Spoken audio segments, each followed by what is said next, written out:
Hey everybody, it's Wendy. Welcome. I am so excited about today's project, this gigantic wallflower. I actually made more than one. I'm making 3 different types, but I'm just showing you how to make one today because the website that I got the templates from does not show how to make the one I'm making. So here is the template for the one I already made, and she does have a video for that, and it looks like this.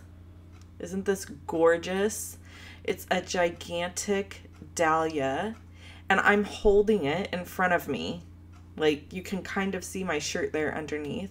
You can see better pictures on my blog.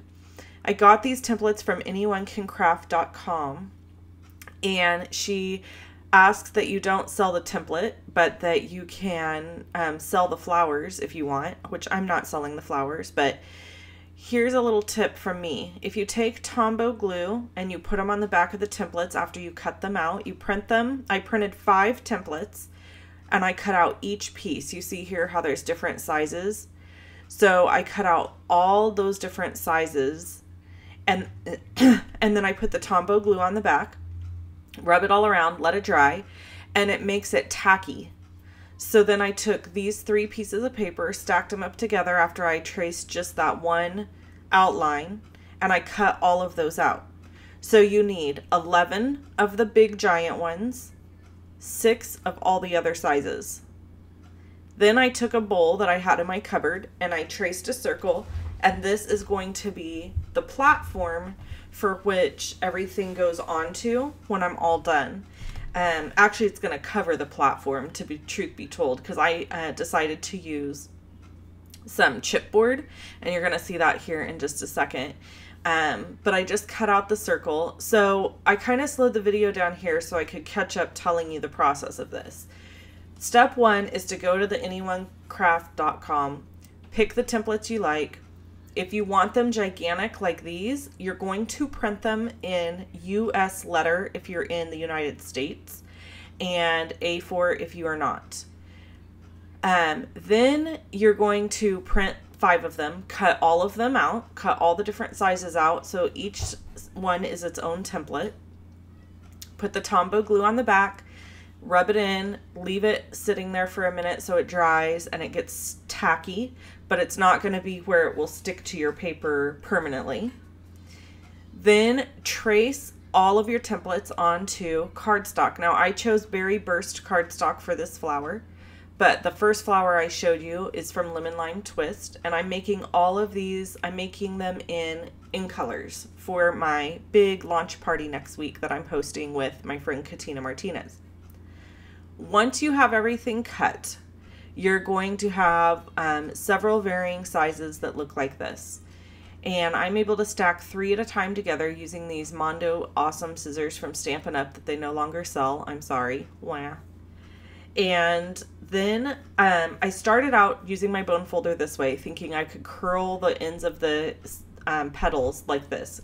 The answer is no, you cannot. So I thought, I know what I'll do. I'll hold my bone folder on the surface of my desk, and I will pull up on my petal, running the bone folder along the petal. And then that causes the petal to curve and shape. So it's perfect. And it's actually really easy to do that. Then you're going to pinch together these little pieces down here and hot glue them.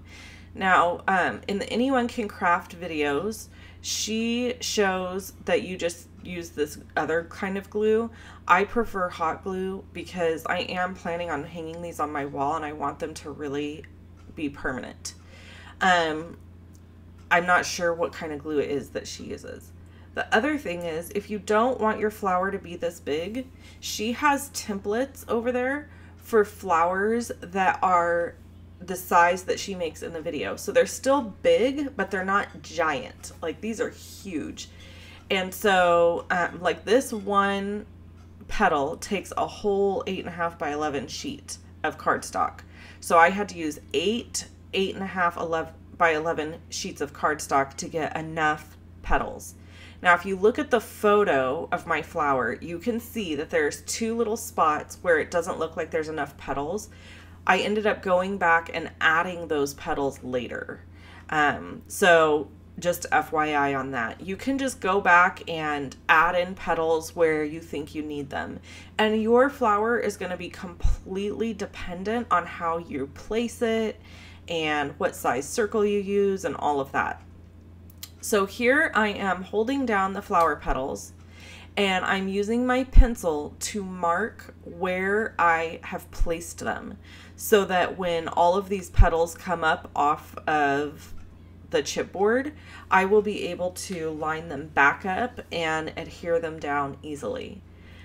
So again, I'm just taking my pencil and I'm marking all the places that the flowers meet in the center. Then I'm taking my hot glue and making a big mess with the hot glue and sticking the petal down and lining it up, as I said, with the lines. Okay, so while I'm doing this process, I just wanted to share with you that the launch of the brand new Stampin' Up! Catalog happened yesterday, and several of you placed orders with me, and I am so thankful for that. Thank you so much. And I wanted to fill you in on all of the freebies I have going on for the month of June. So, ready? First one is that anybody who places a $50 order or more with me gets the following. You get free glitter enamel dots. You get free card kits from me. The card kits are good through June 22nd that I have offered right now. And you're going to receive 12 free tutorials from me from the tutorial design team that I'm part of, and those come in email, and they're just attached to an email that I send you. In addition to that, if you placed a gigantic order of $350 or more, which some people do, they save up their money and they place one big order, you get an additional $35 in host product. So just know that you would get that additional $35 in host product on top of your regular Stampin' Rewards. They call it Stampin' Rewards now. It's the same thing as host benefits. So there's that. Yeah, I love so much stuff in the new catalog. I ordered mine yesterday and I had it overnight shipped, so it should be here today. And I am going to be doing a really fun haul video for you guys on Monday. So you're going to want to make sure you come back on Monday to see that video. Okay, I'm almost done here placing the first layer. And consequently, because this takes so long, as you see, I'm doing this in real time. I did not speed this up. I do not show you the rest of the layers because I have video footage for it, but I just thought, you know, it's really not necessary. You do exactly the same thing that I did here with the next layers, and you just keep layering them inside, and you'll see that here at the end of the video. Fringe scissors are another thing that's no longer available from Stampin' Up. We sold them for a long time, but they have retired. However, I hung on to mine because you can get fringe scissors at any retail store pretty much that sells crafting supplies or on Amazon. And I knew that these scissors would make the perfect center for my flower. In fact, I used them in my green flower, and I'm going to use them again here in this one, which I feel like kind of looks like a certain type of rose. I don't know. I could be wrong. I'm not sure what to call the flower that I made out of the berry burst, but I'm putting these in the center, and I realize very quickly after I roll it up and try it out in the center that it needs to have some stuff done to it. So you're going to see that, but I'm using my bone folder to weaken the fibers. Anytime you run a bone folder along paper like this, it curls it and it weakens the fiber in the paper, so it makes it more pliable. So that's a tip for you. Anytime you're doing any sort of craft where it requires you to kind of bend the paper, using a bone folder or something to run along the paper really helps weaken it, which makes it pliable. Bone folders are really inexpensive. They're a great thing to just add to an order that you already have going. Okay, So I stick this down in the center, and you can see it sticks like way high up and looks ridiculous. So I just chop off the end of it, very, very barbarian-like, no measuring. I just whacked off the bottom. And then I'm smushing the stuff to go in the center, and I still feel like it sticks up too far. So I kind of pull them all back out, straighten them out, and I go do a little trimming, like I'm cutting hair on the fringe over to the side there, so it won't get all in my flower. And then that looks about right to me. So now I just have to hot glue this in place. Now you can see all of the other petals in this that I've added.